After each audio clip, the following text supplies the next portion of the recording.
Franklin Templeton AMC asset management company दुनिया की सबसे पुरानी बड़ी निवेशक प्रबंधन कंपनियों में से एक है। भारत में इसका इतिहास काफ़ी लंबा और उतार चढ़ाव भरा रहा है। यहाँ इसके इतिहास के मुख्य पड़ाव दिए गए हैं, मैं आपको बता रहा हूँ कौन कौन से पड़ाव है। देखते हैं वैश्विक शुरुआत कब हुई। 1947 फ्रैंकलिन टेम्पल्टन की नींव 1947 में न्यूयॉर्क में रूपर्ट एच जॉनसन सीनियर ने रखी थी। उन्होंने कंपनी का नाम अमेरिका के संस्थापक पिताओं में से एक बेंजामिन फ्रैंकलिन के नाम पर रखा, क्योंकि वे मितव्ययिता और विवेकपूर्ण निवेश में प्रतीक माने जाते थे। दूसरा, टेम्पल्टन के साथ विलय 92 में हुआ। 92 में फ्रैंकलिन ग्रुप ने सर जॉन टेम्पल्टन की कंपनी टेम्पल्टन ग्लेलब्रेथ फंड हंसबर्गर को खरीदा। सर जॉन टेम्पल्टन को ग्लोबल इन्वेस्टिंग का जनक माना जाता है। इस विलय के बाद कंपनी की मांग नाम जो है वो फ्रैंकलिन टेम्पल्टन हो गया। तीसरा, भारत में आगमन कब हुआ? 96 में। भारत में फ्रैंकलिन टेम्पल्टन ने 96 में टेम्पल्टन इंडिया ग्रोथ फंड के साथ अपना परिचालन शुरू किया। यह उन शुरुआती विदेश फंड हाउस में से था जिन्होंने भारतीय म्यूचुअल फंड बाजार में कदम रखा था उस टाइम पे 96 में।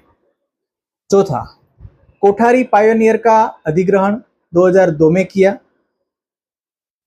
भारतीय म्यूचुअल फंड इतिहास में एक बड़ा मोड़ तब आया जब 2002 में फ्रैंकलिन टेम्पल्टन ने कोठारी पायोनियर कोठारी पायोनियर का अधिग्रहण उसको ओवरटेक किया।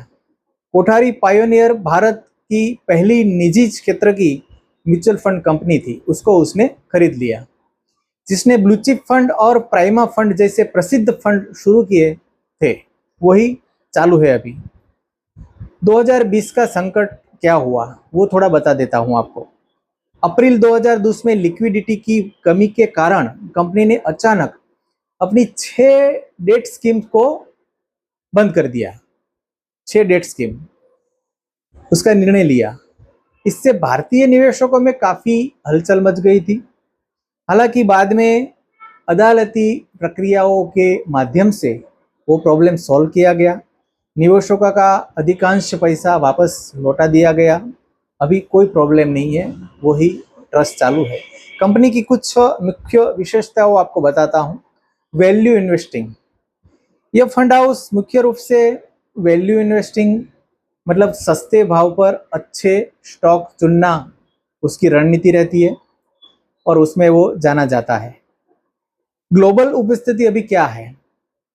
तो आज यह कंपनी 150 से अधिक देशों में काम करती है और खरबों डॉलर की संपत्ति का AUM संभाल रही है। विविध उत्पादन क्या है उसका? भारत में यह इक्विटी, डेट और हाइब्रिड श्रेणियों में कई तरह की योजनाएं पेश करता है। और खास अभी ये बता रहा हूं कि किसी भी म्यूचुअल फंड में निवेश करने से पहले उसके जोखिमों को और अपनी वित्तीय सलाहकार की चर्चा करना हमेशा बेहतर होता है। इसलिए मीडिया जो बताता है, हम जो बताते हैं, वो खाली आपके लिए जानकारी होती है, लेकिन आपका ट्रस्ट कैसा है, आपका जानकारी कैसा है, जोखिम कितना है, आप कितना रिस्क उठा सकते हो, सारी बात जानना जरूरी है। तो आज मैंने आपको फ्रैंकलिन टेम्पल्टन म्यूचुअल फंड के इतिहास के बारे में बताया। आपको कैसा लगा? तो प्लीज़ जो मेरी ये चैनल है M त्रिवेदी LIC, उसको लाइक कीजिए, शेयर कीजिए, कमेंट कीजिए और फॉलो कीजिए चैनल को, और अपने ग्रुप सर्कल में, फ्रेंड सर्कल में सबको ये चैनल फॉलो करने के लिए बोलिए। और आपको ये सब जानकारी कैसी लग रही है, आप हमारे पास से और क्या जानना चाहते हैं, प्लीज़ कमेंट कीजिए। हमें आपके उत्तर का वो रहेगा कि आप कब हमको उत्तर दे रहे हैं। बराबर है। तो आपका जो प्रतिभाव है उसी पर हम काम कर रहे हैं और आपको अलग अलग जानकारी देने के लिए उत्सुक है। तो ठीक है, अब मिलते हैं अगले वीडियो में। ओके।